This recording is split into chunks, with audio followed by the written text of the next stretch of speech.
BBC প্রবাহে আপনাদের সবাইকে স্বাগত জানাচ্ছি। আমি শারমিন রমা। শুরুতেই দেখে নেব আজ কি থাকছে।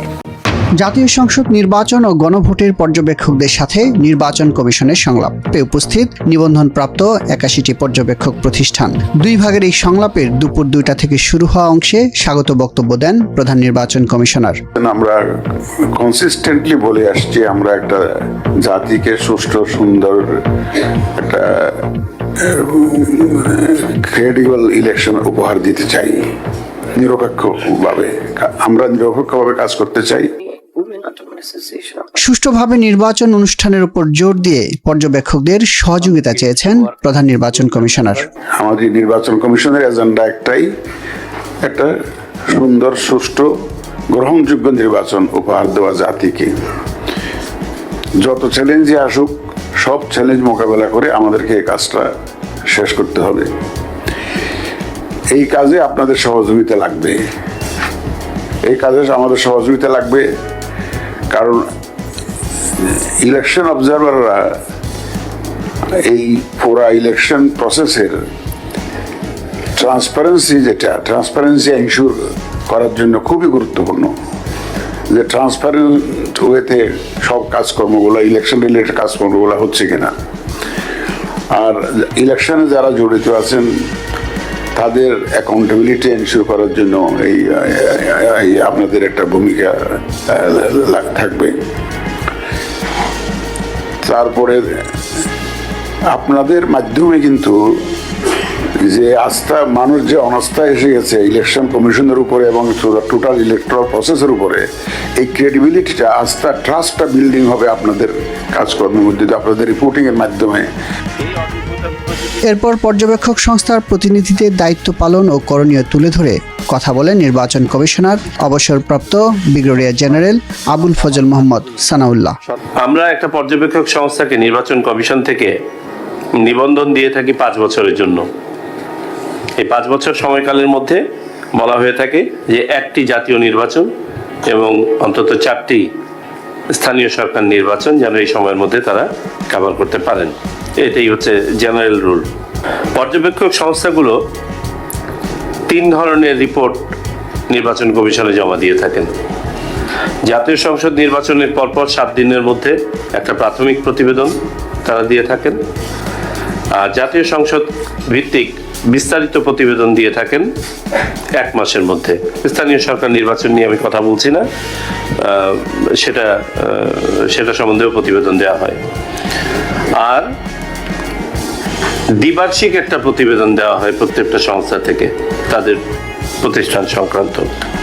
এই প্রতিবেদনগুলো আমাদের জন্য অতীব গুরুত্বপূর্ণ, কিন্তু বাস্তবতা হচ্ছে আমরা অতীতে যারা নির্বাচন পর্যবেক্ষক হিসেবে কাজ করেছেন, আমরা তাদের প্রতিবেদনগুলো একটু দেখার চেষ্টা করেছি, যেগুলো আমাদের ইয়েতে সুরক্ষিত আছে। আমরা খুব বেশি যে উপকৃত হতে পেরেছি এমনটা নয়। তো আমাদেরকে খেয়াল রাখতে হবে কোয়ালিটি অফ প্রতিবেদন। পর্যবেক্ষকরাও তাদের দায়িত্ব পালনকালে সুযোগ সুবিধার বিষয় উল্লেখ করে প্রয়োজনীয় সহযোগিতার আবেদন করেন। ইলেকশনের আগের দিন, ইলেকশনের পরের দিন এবং ইলেকশনের দিন, এই 3 দিনের জন্য যেহেতু পর্যবেক্ষণ করতে হবে, তাই আমি আশা করব যে আমাদের যে পর্যবেক্ষক বৃন্দরা থাকবে তাদের কার্ডটা যেন 3 দিন আগেই দেওয়া হয়। অবজারভারদেরকে আসলে প্রশিক্ষিত করা ছাড়া কোনো মতেই ফিল্ডে আসলে পাঠানো ঠিক হবে না। সে কারণে আমরা একটু নিশ্চিতভাবেই একটু আপনাদের কাছ থেকে মানে প্রতিশ্রুতি চাই যে আমাদের পর্যবেক্ষকদের অথবা টিম লিডার 2-4 জন করে হয়তো অর্গানাইজেশনের, যাতে ইলেকশনের উপরে প্রশিক্ষণটা দেওয়া হয়। যারা প্রিজাইডিং পুলিশ এজেন্ট থাকে তারা যেন নিজ আরেকটা দাবি যেটা আমার, নিজ এলাকায় যেন তারা প্রিজাইডিং পুলিশ অফিসার কর্মরত না থাকেন, তাইলে তাদের এখানে স্বজনপ্রীতি দেখা দেয়। যে আমরা যারা নিবন্ধিত সংগঠন, প্রত্যেক সংগঠনের 4 জন করে প্রশিক্ষণটা একটু দিলে মানে আমাদের জন্য কাজ করতে সুবিধা হয়। মনে হয় আমাদের কিছু একটু পাবলিক মানে জনগণকে কিছু অ্যাওয়ারনেস করা প্রয়োজন, কিন্তু আগের যে রূপটা সেই রূপটা যেন না পায়, বা ইলেকশনে যেন তারা কেমন নির্বাচন পাবে এই প্রশ্নটা যেন তারা না করে। কারণ তারা এখনো অনেক পাবলিক বা অনেক জনগণ এখনো মনে করছে আপনারা যে বলতেছেন আমরা কেমন নির্বাচন আশা করি, কেমন নির্বাচন পাবো। আসসালামু আলাইকুম। পর্যবেক্ষকদের কাছ থেকে উঠে আসা বিভিন্ন প্রশ্ন ও দাবি দেওয়ার জবাবে কথা বলেন নির্বাচন কমিশনাররা। নির্বাচন কমিশনের সাথে আপনারা কাজ করে থাকেন, কিন্তু সম্পর্কটা পরোক্ষ। সুতরাং সিটিজেন ইলেকশন অবজারভেশনকে ফাইন্যান্স করা বা প্রশিক্ষণ দেওয়ার কাজ নির্বাচন কমিশনের নয়, আমরা করিও না। আমরা অন্যান্য যে কাজ আছে সেইখানে আপনাদেরকে যেখানে সম্ভব সেখানে আমরা সহযোগিতা প্রদান করব। আপনাদের কাজ করতে আমরা ফ্যাসিলিটেট করব। আপনাদেরকে আমরা ফাইন্যান্সও করব না, ট্রেনও করব না, ডাইরেক্টও করব না। আমরা একটা নীতিমালা দিয়ে দিয়েছি, নীতিমালার আলোকে আপনারা কাজ করবেন। বয়স 21 বছর এবং ইন্টারমিডিয়েট পাস। আপনাদের মাথায় রাখতে হবে এই বয়সটা কি বলে যে বিষয়টা একটু মাথায় না রাখলে যেটি হবে যে এই যে পরিচয়পত্র, এই পরিচয়পত্রটার অপব্যবহার হওয়ার খুবই সম্ভাবনা থাকে এবং আমরা ফিল্ডে দেখেছি প্র্যাকটিক্যালি অনেক ক্ষেত্রে এটার মিসইউজ হয়, অনেক ক্ষেত্রে এটার সর্বোচ্চ ব্যবহার হয়। আপনারা সবাই ডেমোক্রেসি সিস্টেমকে ডেভেলপ করার জন্য কাজ করছে। ইলেকশন মানে ডেমোক্রেটিক একটা সিস্টেম চালু করা। তো সেদিক থেকে আমার মনে হয় যে আপনারা শুধুমাত্র যদি অবজারভার হিসেবে যে আপনাদের নীতিমালা অনুযায়ী তো কাজ করতে পারবেনই, তাছাড়াও আমার পার্সোনাল একটা ধারণা যে দেশের ডেমোক্রেটিক সিস্টেম ডেভেলপ করার জন্য যেহেতু আপনারা নিয়োজিত, এই ব্যাপারে জনগণকে আপনারা অ্যাওয়ার করতে পারেন। সমাপনী বক্তব্যে পর্যবেক্ষকদের নিরপেক্ষভাবে দায়িত্ব পালন করার কথা ফের স্মরণ করিয়ে দেন সিএসি। আপনারা নির্বাচন কমিশনের অধীনস্থ কোনো কর্মচারী কর্মকর্তা নন, এটা একদম পরিষ্কার থাকা বোঝা উচিত আপনাদের। আপনারা একদম স্বাধীনভাবে কাজ করবেন, স্বাধীন মতামত দিবেন। এখন আমাদেরকে আমাদের পরিস্থিতি কাজ করতে যান তাহলে তো আর স্বাধীনই আর থাকবেন না। তাহলে স্বাধীন আমরা আপনাদেরকে ওই স্বাধীন ভূমিকাটাই চাই এবং স্বাধীন ভূমিকাটা চাই এবং ওই স্বাধীন ভূমিকা পালনের মাধ্যমে আমাদের সহযোগী হবেন, যাতে করে কারণ আপনাদের কর্মকাণ্ডের মাধ্যমে ইলেকশনের ইন্টিগ্রিটি, ইলেকশনের ট্রান্সপারেন্সি, ইলেকশনের অ্যাকাউন্টেবিলিটি, ইলেকশনের ক্রেডিবিলিটি এগুলো অর্জিত হবে আপনাদের। সেই হিসাবে আপনারা আমাদের সহযোগী। 2026 সালের ফেব্রুয়ারিতে অনুষ্ঠিত হবে জাতীয় নির্বাচন। ইতোমধ্যে বিএনপি, জামায়াত সহ বেশ কয়েকটি রাজনৈতিক দল প্রাথমিকভাবে প্রার্থীর নাম ঘোষণা করেছে, তবে তেমন তৎপর নয় জাতীয় পার্টি।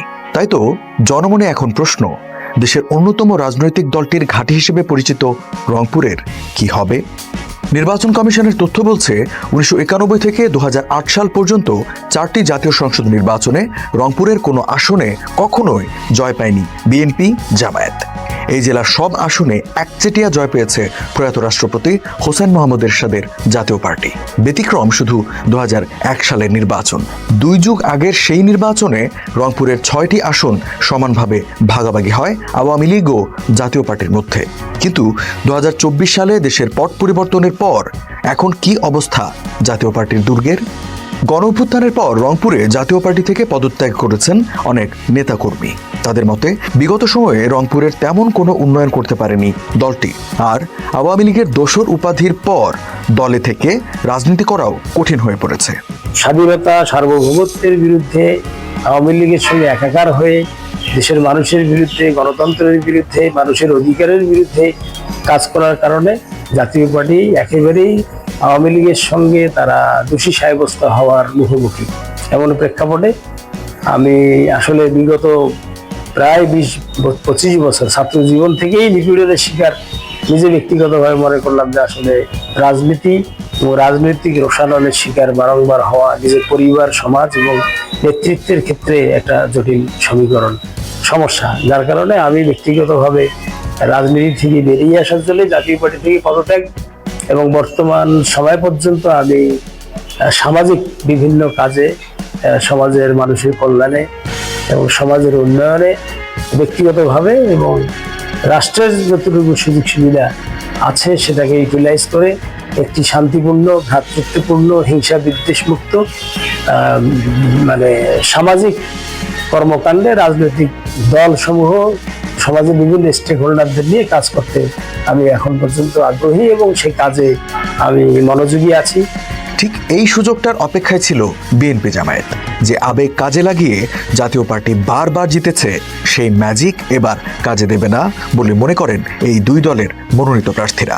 আমি মনে করছি যে রংপুরে জাতীয় পার্টির কোনো ঘাঁটি নাই বর্তমানে, এখন বিএনপির ঘাঁটি। বিএনপির নেতা কর্মী যেভাবে বাড়ছে এবং সাধারণ মানুষের বিএনপির প্রতি সাপোর্টটা ঠিক একইভাবে বেড়ে চলেছে, দিন দিন প্রতিদিন চলতেছে।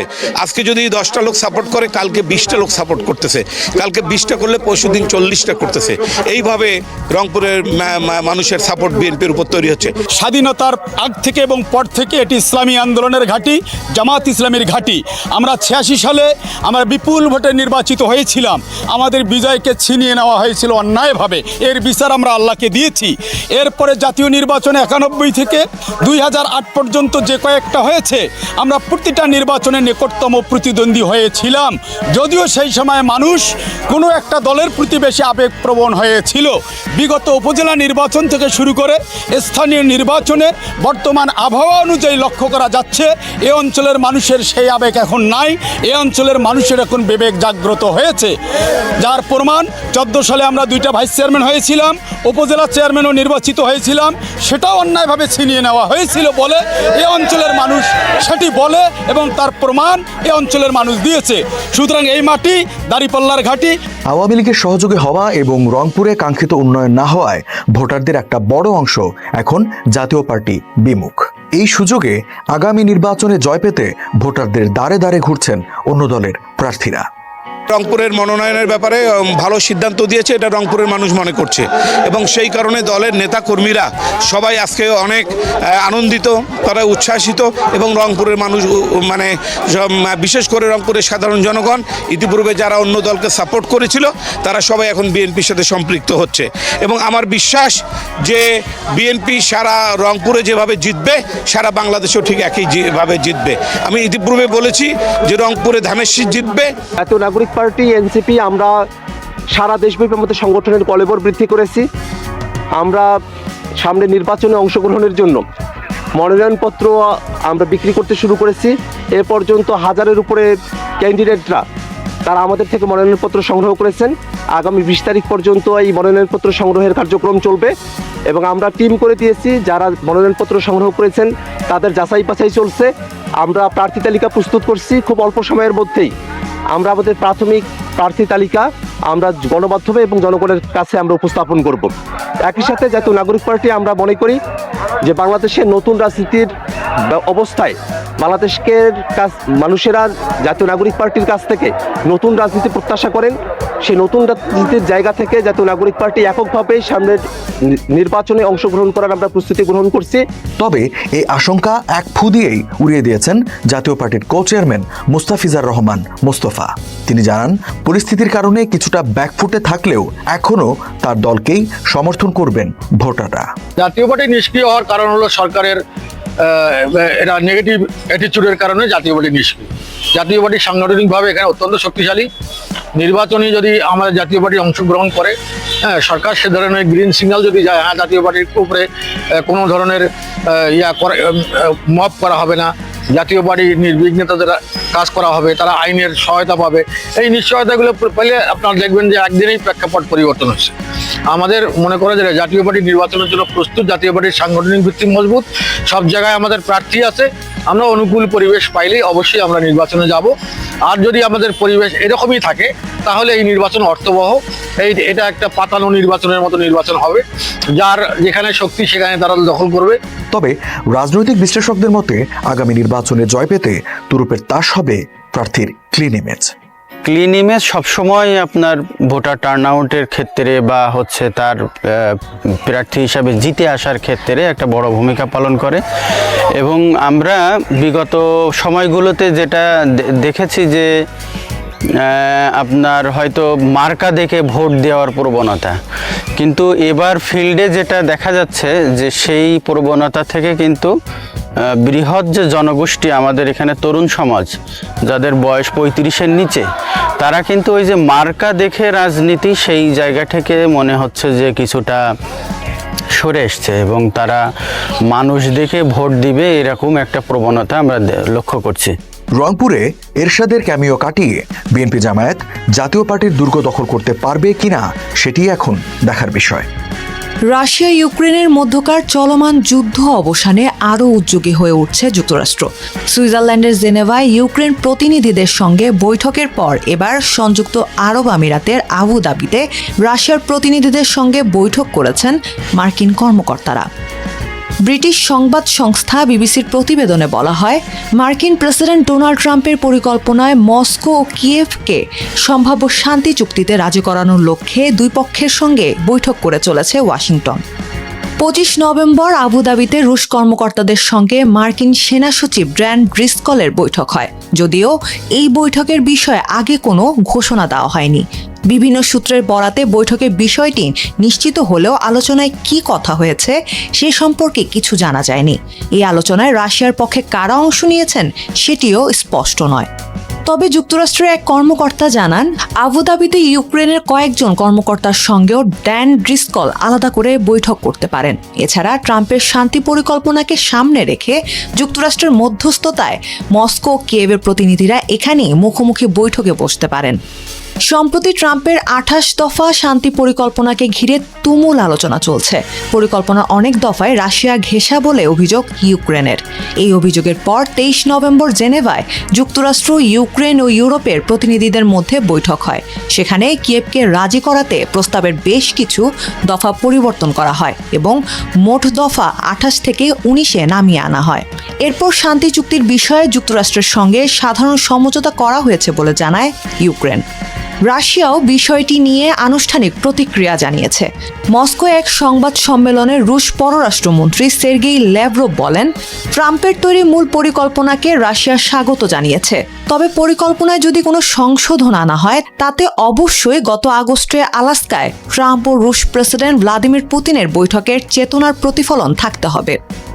অন্যদিকে পরিকল্পনার সংশোধিত সংস্কার দেখে সন্তুষ্টির কথা জানিয়েছেন ইউক্রেনের প্রেসিডেন্ট ভলোদিমির জেলেনস্কিও। যুক্তরাজ্যের প্রধানমন্ত্রী কিয়ার স্টারমারের সঙ্গে ফোন আলাপের পর তিনি বলেন, জেনেভার আলোচনার পর ইউক্রেন এখন শান্তির অনেক সম্ভাবনা দেখছে। শান্তি আলোচনা চললেও যুদ্ধক্ষেত্রে তীব্রতা কমেনি। 24 নভেম্বর রাতভর পাল্টাপাল্টি তীব্র হামলা চালিয়েছে রাশিয়া ও ইউক্রেন। ইউক্রেনের কর্মকর্তারা জানান, রাশিয়ার হামলায় রাজধানী কিয়েভে অন্তত 6 জন নিহত হয়েছেন। অপরদিকে রাশিয়ার রোস্তভ অঞ্চলে ইউক্রেনীয় বাহিনীর হামলায় নিহত হয়েছেন অন্তত 3 জন। ভলোদিমির জেলেনস্কির দেওয়া তথ্য অনুযায়ী ইউক্রেনকে লক্ষ্য করে 22টি ক্ষেপণাস্ত্র ও 460টিরও বেশি ড্রোন ছুড়েছে রুশ বাহিনী। ইউক্রেনের জ্বালানি মন্ত্রণালয় জানিয়েছে, দেশটির বিভিন্ন জ্বালানি স্থাপনা ও বেসামরিক ভবন লক্ষ্য করে রাশিয়া থেকে এসব হামলা চালানো হয়েছে। ঘর নেই, টাকা উপার্জন করার মতো কাজ নেই, নেই মাথা গুজার ঠাঁই। যাও বা জুটেছে তাঁবু, সেও একটু বৃষ্টিতেই জল গড়িয়ে পড়ে। টানা 2 বছরেরও অধিক সময় ধরে গাজায় ক্রমাগত ইসরায়েলের বোমা হামলার ফলে গাজাবাসী এখন সব হারিয়ে নিঃস্ব। ক্ষুধা মেটাতে চাতক পাখির মতো মানবিক সংস্থাগুলোর দিকে তাকিয়ে থাকতে হয় তাদের। সংস্থাগুলোর কাছ থেকে পাওয়া সামান্য ভাত, ডাল ও পাস্তাকে মনে হয় অমৃত। অথচ যুদ্ধবিরতি কার্যকর হলে দুঃখ ঘুচবে বলে স্বপ্ন দেখেছিল গাজাবাসী। যুদ্ধবিরতি ঘোষণার পর পেরিয়ে গেছে 6 সপ্তাহ, কিন্তু গাজাবাসীর দুঃখ কমেনি, দূর হয়নি ক্ষুধার যন্ত্রণা। মার্কিন মানবিক সংস্থা অ্যানেরার কমিউনিটি কিচেনগুলো দিন-রাত খাবার রান্না করে যাচ্ছে। রান্নার হাড়ির সংখ্যা 15 থেকে বেড়ে 120টিতে পৌঁছেছে। 900 পরিবারের জায়গায় খাবার পাচ্ছে 4000-এর বেশি পরিবার। সব মিলিয়ে প্রতিদিন 20,000-এর বেশি মানুষ গরম খাবার পাচ্ছে। তবুও পর্যাপ্ত নয় সে খাবার। তাছাড়া প্রয়োজনীয় অনেক পণ্যও মিলছে না সেখানে। গত আগস্টেই গাজায় দুর্ভিক্ষ নিশ্চিত হয়েছে। এখন অন্য এলাকাগুলোতেও বাড়ছে ক্ষুধার কষ্ট। বিপরীতে জাতিসংঘ প্রতিনিয়ত বেশি ত্রাণ প্রবেশে ইসরায়েলের প্রতি আহ্বান জানাচ্ছে। ইসরায়েল তাতে কিছুটা সাড়া দিলেও ত্রাণ যথেষ্ট নয়। তাছাড়া সব ধরনের খাবারও মানবিক সহায়তা হিসেবে ঢুকতে দেওয়া হচ্ছে না। মাংস, মুরগি কিংবা তাজা সবজি পাতে পড়ছে না গাজাবাসীর। তারা ক্ষুধা মেটাতে ভাত, পাস্তা, ডাল সঙ্গে মরিচ, পেঁয়াজ ও আলুই ভরসা তাদের। ফলে গাজায় পুষ্টি ঘাটতি বাড়ছে দিনকে দিন। এর সঙ্গে জ্বালানি গ্যাস ও রান্নার সরঞ্জামের সংকট পরিস্থিতি আরও জটিল করে তুলেছে। এই অবস্থায় মানবিক সংস্থা থেকে পাওয়া একবেলার খাবারই হয়ে উঠেছে গাজাবাসীর বেঁচে থাকার শেষ ভরসা। জাতিসংঘের তথ্য বলছে গাজায় জনসংখ্যা 20 লাখের বেশি, বিপরীতে বর্তমানে প্রতিদিন 14 লাখ খাবার বিতরণ হচ্ছে। বঞ্চিতদের অবস্থা ভয়াবহ, কেননা দীর্ঘ যুদ্ধের প্রভাবে অধিকাংশ পরিবারের কাছেই এখন আর খাবার কেনার মতো অর্থ নেই। গাজা সিটির বাসিন্দা আইদা সালহা বলেন, খুশি হয়েছিলাম এই ভেবে যে রক্তপাত থেমেছে, কিন্তু পরিস্থিতি কিছুই বদলায়নি। সপ্তাহে একবার রুটি কিনতে পারছি। অন্যদিকে উত্তর গাজার জাবালিয়ায় আব্দুল করিম হাদি জানান, তার 7 সন্তানের পরিবারে খাবার কেনার সামর্থ্য নেই। বাজারের বেশিরভাগ পণ্যের দামই নাগালের বাইরে। জাতিসংঘের তথ্য বলছে গাজার 25% পরিবার দিনে মাত্র একবার খাবার খায়, বাকি 2/3 মানুষের খাবার কিনতে সমস্যা হয়। মার্কিন মানবিক সংস্থা আনেরার টিম লিডার সামিমাতা জানান, ক্যাম্পে থাকা পরিবারগুলোর কথা শোনা খুব কষ্টকর। সবার চোখে অনিশ্চয়তা, ক্লান্তি। তারা জানতে চায় কবে নিরাপদে ঘরে ফিরতে পারবে। তাদের এখন একটাই স্বপ্ন, একটু নিরাপদে থাকার জায়গা এবং সন্তানদের জন্য ভালোবাসা দিয়ে কিছু একটা রান্না করতে পারা। 2023 সালের তুলনায় 2024 সালে ধনী রাষ্ট্রগুলোতে অভিবাসী গমন প্রায় 20% কমেছে, এমন বার্তা দিয়েছে Organisation for Economic Cooperation and Development OECD। এই সংগঠনের তথ্য মতে পড়ালেখার জন্য শিক্ষার্থীদের দেশান্তরের হার কমেছে অন্তত 13%। বিদেশি কর্মী ও শিক্ষার্থীর সংখ্যা আরও কমাতে চায় ধনী রাষ্ট্রগুলো। সেই লক্ষ্যে নিজেদের অভিবাসন নীতি কঠোর করছে দেশগুলোর সরকার। দক্ষ কর্মীর জন্য যুক্তরাষ্ট্রের প্রচলিত H-1B ভিসা আবেদনকারীদের অগ্রিম ফি বাড়িয়ে $1 লাখ নির্ধারণ করেছে ট্রাম্প প্রশাসন। যুক্তরাজ্যের পোস্ট স্টাডি ভিসার মেয়াদ 2 বছর থেকে কমিয়ে 18 মাস নির্ধারণ এবং বিশ্ববিদ্যালয় ফি এর ওপর 6% কর আরোপের প্রস্তাব দিয়েছে কিয়ার স্টারমার প্রশাসন। বিদেশি শিক্ষার্থীদের সংখ্যা সীমিত করার ঘোষণা দিয়েছে কানাডা সরকারও। ধনী রাষ্ট্রগুলোতে সরকারের এমন কঠোরতা ইস্যুতে ভারতের পদক্ষেপ কি হতে পারে সেদিকেই সবচেয়ে বেশি নজর বিশ্ববাসীর। কারণ যুক্তরাষ্ট্রে H-1B ভিসা আবেদনকারীদের মধ্যে প্রায় 70%ই ভারতীয়, আর বিশ্ববিদ্যালয়গুলোতে ভর্তি হওয়া বিদেশি শিক্ষার্থীদের ক্ষেত্রে এই হার প্রায় 30%। যুক্তরাজ্যের উচ্চশিক্ষা প্রতিষ্ঠানগুলোতে আন্তর্জাতিক শিক্ষার্থীর 25% এবং কানাডায় প্রায় 40%ই ভারতীয়। অন্য যে কোনো দেশের তুলনায় নিঃসন্দেহে এই হার বেশ বড়। সরকারের পরিসংখ্যান অনুযায়ী 18 লাখের বেশি ভারতীয় শুধু উচ্চশিক্ষার জন্য বিশ্বের বিভিন্ন উন্নত রাষ্ট্রে অবস্থান করেছেন। এই সংখ্যা মূলত ভারতের বিশাল জনসংখ্যা, ইংরেজি ভাষায় মধ্যবিত্ত শ্রেণীর দক্ষতা এবং কারিগরি শিক্ষায় প্রশিক্ষিত কৌশলীদের দীর্ঘ পাইপলাইনের নিদর্শন। 2024 সালের তুলনায় 2025 সালে বিদেশি বিশ্ববিদ্যালয়গুলোতে ভারতীয়দের ভিসা প্রাপ্তির হার অনেক কমেছে। যুক্তরাষ্ট্র, যুক্তরাজ্য, কানাডা ও অস্ট্রেলিয়ায় ভারতীয় শিক্ষার্থী ভর্তি কমার এই হার প্রায় 25%।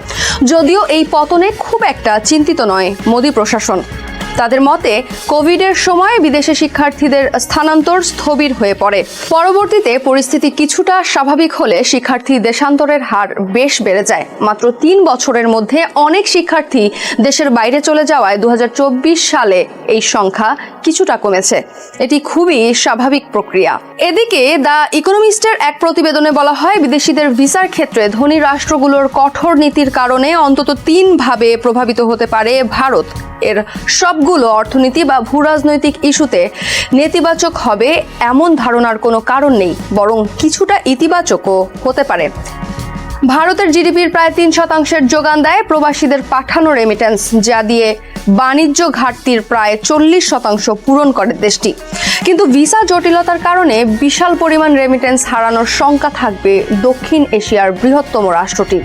রিজার্ভ ব্যাংক অব ইন্ডিয়ার হিসাবে 2023 সাল পর্যন্ত ভারতে রেমিটেন্স আহরণের বৃহত্তম উৎস ছিল উপসাগরী দেশগুলো, যেখানে অবস্থানকারী স্বল্প দক্ষ ভারতীয় প্রবাসী কর্মীরা প্রতি বছরই পরিবারের কাছে রেকর্ড পরিমাণ বৈদেশিক মুদ্রা পাঠাতেন।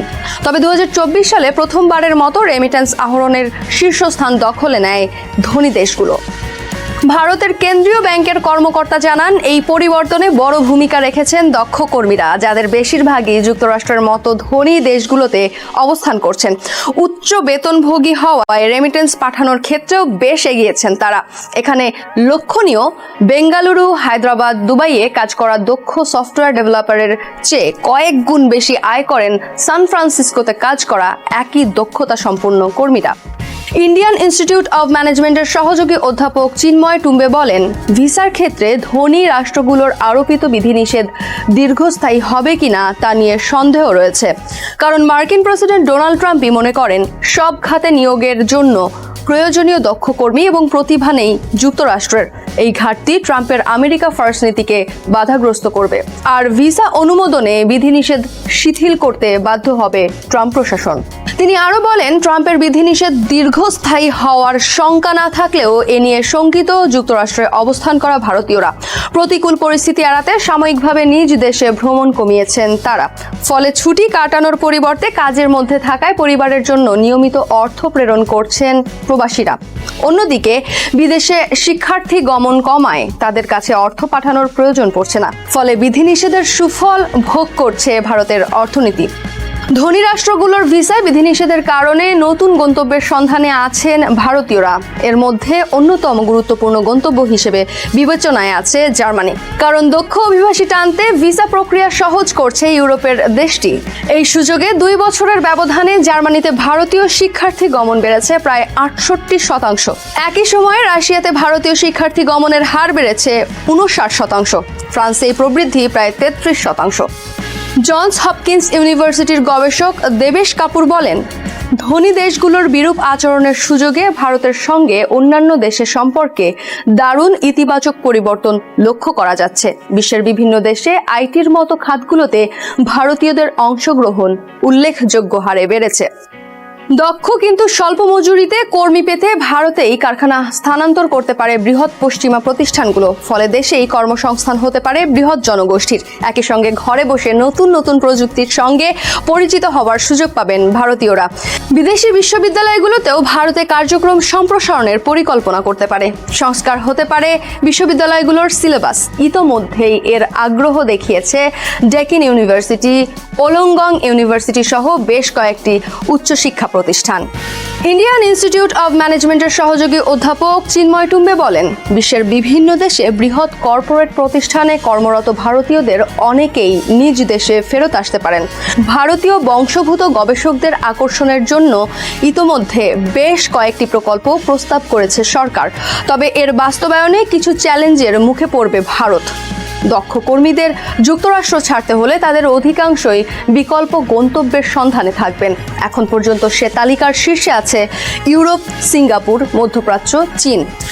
যুক্তরাষ্ট্রের কঠোরতায় হতাশ দক্ষ কর্মীদের কাছে টানতে ভিসা প্রক্রিয়া সহজ করছে দেশগুলো। ভারতীয়রা এই সুযোগ লুফে নেবেন, কারণ ভারতের রাজনৈতিক পরিবেশ নিয়ে বেশি শঙ্কিত প্রবাসীরা। পাশাপাশি প্রযুক্তি সহ নানা খাতে ভারতের বিনিয়োগ পরিস্থিতি নিয়ে খুব একটা সন্তুষ্ট নন প্রযুক্তি সংশ্লিষ্ট দক্ষ কর্মীদের বড় অংশ। যুক্তরাষ্ট্র ও ইউরোপের দেশগুলোর সঙ্গে তুলনা করলে প্রযুক্তি উদ্ভাবন ও সম্প্রসারণে অনেক পিছিয়ে আছে ভারত। শুধু তাই নয়, কর্মী বান্ধব কর্মস্থলের নিশ্চয়তাও নেই এখানে।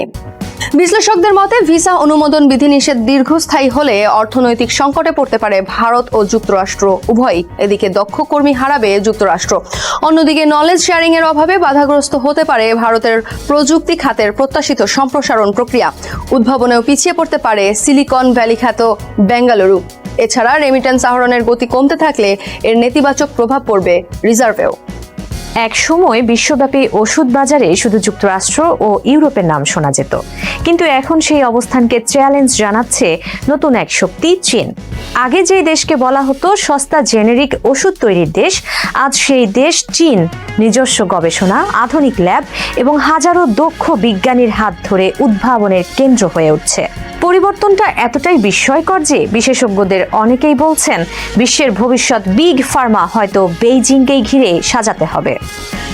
2024 সালে বিশ্বের মোট ক্লিনিক্যাল ট্রায়ালের প্রায় 1/3 করেছে চীনের কোম্পানিগুলো। 10 বছর আগেও এই হার ছিল মাত্র 5%। তবে চীন ক্যান্সারের মতো জটিল চিকিৎসা গবেষণাগুলোতে বেশ এগিয়ে রয়েছে। এই উন্নতি বিনিয়োগকারীদের দৃষ্টি আকর্ষণ করেছে। ফলে চীনা বায়োটেক কোম্পানির শেয়ার 2025 সালে বেড়েছে 110%, যা যুক্তরাষ্ট্রের কোম্পানির তুলনায় 3 গুণ বেশি। দীর্ঘদিন ধরে ওষুধ আবিষ্কারে একচেটিয়া আধিপত্য ছিল পশ্চিমা ওষুধ কোম্পানিগুলোর, তাই এই সংস্থাগুলোকে সাধারণত বিগ ফার্মা বলা হতো। কিন্তু এখন পরিস্থিতি পাল্টে গেছে। তারা এখন ইতিহাসের সবচেয়ে বড় চ্যালেঞ্জ অর্থাৎ পেটেন্ট ফ্লিক এর মুখোমুখি। আগামী 6 বছরে $300 বিলিয়ন বেশি আয়ের ওষুধ পেটেন্ট শেষ হয়ে যাবে। এই ঘাটতি পূরণ করতে যুক্তরাষ্ট্র ও ইউরোপের বড় সংস্থাগুলো বিশ্বজুড়ে প্রতিশ্রুতিশীল অণু ও নতুন ওষুধের খুঁজে। আর এই অনুসন্ধানে তারা সবচেয়ে বেশি সম্ভাবনা খুঁজে পাচ্ছে চীনেই। বিষয়টি অদ্ভুত শোনালেও এটা সত্য। যখন যুক্তরাষ্ট্র চীনা পণ্যের ওপর নির্ভরতা কমাতে চাইছে, ঠিক তখনই তাদের ওষুধ শিল্প চীনা উদ্ভাবন ছাড়া এগোতে পারছে না। চীনা ওষুধ উৎপাদনের ওপর সরকারের উদ্বেগ থাকলেও পরবর্তী প্রজন্মের উন্নত ওষুধ তৈরিতে চীনই হয়ে উঠছে বড় ভিত্তি। গত মে মাসে ফাইজার চীনের বাইরে একটি পরীক্ষামূলক ক্যান্সারের ওষুধ তৈরি ও বিক্রির অধিকারের জন্য চীনা বায়োটেক ফার্মা 3S বায়োকে $1.25 বিলিয়ন ফি দিতে রাজি হয়। তারপর জুন মাসে ব্রিটিশ কোম্পানি গ্ল্যাক্সোস্মিথক্লাইন জেএসকে চীনা কোম্পানি হেনগ্রুয়ের সঙ্গে ফুসফুসের রোগের চিকিৎসা এবং আরও 11টি ওষুধ কেনার বিকল্পের জন্য $500 মিলিয়ন চুক্তি করে। আর এই চুক্তির মোট মূল্য হতে পারে $12 বিলিয়ন। এই ধরনের চুক্তি এখন নিয়মিত ঘটনা। 2015 থেকে 2018 সালের মধ্যে চীনের ওষুধ কোম্পানিগুলোতে কর্মীর সংখ্যা বেড়েছে 4 গুণ। মাত্র 2 বছরে 20,000 নতুন ওষুধের বাকি আবেদন পূরণ করা হয়েছে। মানব পরীক্ষার অনুমোদনের সময় 501 দিন থেকে কমে 87 দিনে নেমেছে এবং নতুন ওষুধের উৎপাদনও বেড়েছে। 2015 সালে চীনে মাত্র 11টি চিকিৎসা অনুমোদন দেওয়া হয়েছিল, যার অধিকাংশই আমদানি করা। 2024 সালের মধ্যে এই সংখ্যা বেড়ে 93তে পৌঁছেছে, যার 42% দেশীয়ভাবে তৈরি। এছাড়া বিদেশে পড়াশোনা বা কাজ করা পেশাদারদের ফিরিয়ে আনার প্রচেষ্টাও করছে চীন। নতুন বায়োটেক কোম্পানি গড়ে তুলছে এবং বিনিয়োগ ও নিয়ম কানুনের অভিজ্ঞতা ব্যবহার করে শিল্পকে এগিয়ে নিয়ে যাচ্ছে তারা। হংকং স্টকে কোম্পানি তালিকাভুক্তি সহজ করা এবং অর্থ জোগাড়ের নিয়ম বদলানোর মাধ্যমে তাদের উদ্যম আরও বেড়েছে। সাফল্যের প্রাথমিক লক্ষণও এরই মধ্যেই দেখা গেছে। 2019 সালে B1 মেডিসিন, যা আগে বায়োজিন নামে পরিচিত ছিল, তারা যুক্তরাষ্ট্রের FDA থেকে ক্যান্সারের ওষুধের অনুমোদন প্রাপ্ত প্রথম চীনা প্রতিষ্ঠান হিসেবে স্বীকৃতি পায়। এছাড়া 2024 সালে ছোট কোম্পানি অ্যাকিসো বায়ো তৈরি ফুসফুস ক্যান্সারের ওষুধ ক্লিনিক্যাল ট্রায়ালে মার্কের ব্লকবাস্টার থেরাপি কেটরুডাকে ছাড়িয়ে যায়। চীনের ওষুধ প্রস্তুতকারকদের দ্রুত উত্থানের কারণগুলোর মধ্যে প্রথম হলো তারা দ্রুত ফাস্ট ফলোয়ার তৈরি করতে সক্ষম হয়েছে, যা বিদ্যমান ওষুধের উন্নতি বা সরবরাহ বাড়ায়। এরপর তারা নতুন লক্ষ্য বা প্রক্রিয়া নিয়ে কাজ করে প্রথম শ্রেণীর ওষুধ বানাতে পারছে। বেইজিংয়ের সিংহুয়া বিশ্ববিদ্যালয়ের গবেষণা অনুযায়ী চীনের পাইপলাইনের 40% বেশি ওষুধ এখন ফাস্ট ফলোয়ার বা প্রথম শ্রেণীর। দ্বিতীয় কারণ হলো দ্রুতগতি, বড় স্কেল এবং কম খরচ। চীনের কোম্পানিগুলো বিশ্বের গড় সময়ের অর্ধেক সময়েই নতুন ওষুধ আবিষ্কার থেকে মানব পরীক্ষায় পৌঁছে। সাধারণত মানব পরীক্ষা সবচেয়ে ধীর ধাপ, কিন্তু চীনে রোগীর সংখ্যা বেশি এবং পরীক্ষা করার কেন্দ্র অনেক হওয়ায় কাজটা দ্রুত হয়। বিশেষ করে ক্যান্সারের জন্য বানানো অ্যান্টিবডি ড্রাগ কনজুগেটও দ্রুত তৈরি হয়। ক্যান্সার গবেষণার পাশাপাশি ওজন কমানোর ওষুধেও চীন এগোচ্ছে। উদাহরণ হিসেবে ডেনিশ কোম্পানি নোভো নর্ডিক্স তৈরি সেমাগ্লুটাইডের পেটেন্ট চীনে 2026 সালে শেষ হতে চলেছে। ফলে জেনেরিক ওষুধ তৈরির তাড়াহুড়ো শুরু হয়েছে। তবে চীনা সংস্থা কেবল অনুকরণ করছে না, তারা নতুন ওষুধ তৈরি করছে। বিশ্বব্যাপী স্থূলতার জন্য 160টি নতুন ওষুধের 1/3 তৈরি করছে চীনা সংস্থা। চীনের ওষুধের বাজার এখনও চ্যালেঞ্জিং। 2023 সালে প্রেসক্রিপশন ওষুধের বাজার প্রায় $125 বিলিয়ন, যা যুক্তরাষ্ট্রের 1/6। নতুন ওষুধের বাজার এখনও সীমিত হলেও 2028 সালের মধ্যে এর পরিমাণ বৃদ্ধি হতে পারে বলে ধারণা বিশেষজ্ঞদের। এছাড়া আন্তর্জাতিক বাজারে পৌঁছানোর জন্য প্রধানত চীনা সংস্থা লাইসেন্সিং চুক্তি এবং নিউকো মডেল ব্যবহার করছে। তবে এখনও কিছু সমস্যা রয়েছে, বিশেষ করে ডেটা গোপনীয়তা। পাশাপাশি কিছু আশার দিকও আছে। প্রতিযোগিতা বাড়লেও চিকিৎসার খরচ কমবে এবং দরিদ্র দেশগুলো উপকৃত হবে। চীনা সংস্থার আসল পরীক্ষা হলো কার্যকর নতুন ওষুধ তৈরি করা এবং নতুন বাজারে প্রবেশের নিয়মকানুন পার হওয়া। সবাইকে শুভকামনা জানিয়ে আমি শারমিন রমাজ এখানে বিদায় নিচ্ছি। ভালো থাকবেন।